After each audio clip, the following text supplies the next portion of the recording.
didik sayravıya kulları.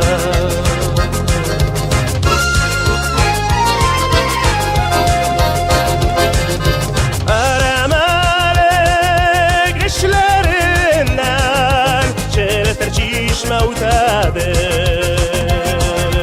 Çeleter çişme bu yıllarında irkemine kötedir. Ey oğlum dağlarıma sızılıp atları.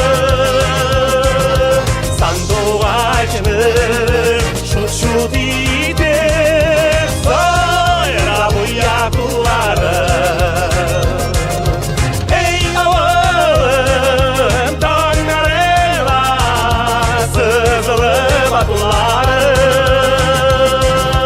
Sandoğaç'ın şu didik sayra bu yakları.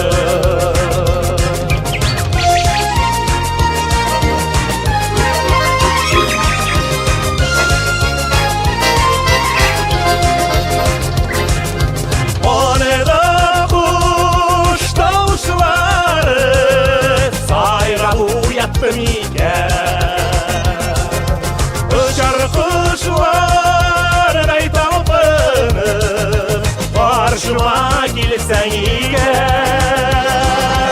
Ey oğlum kanlarınla sızılıp atları.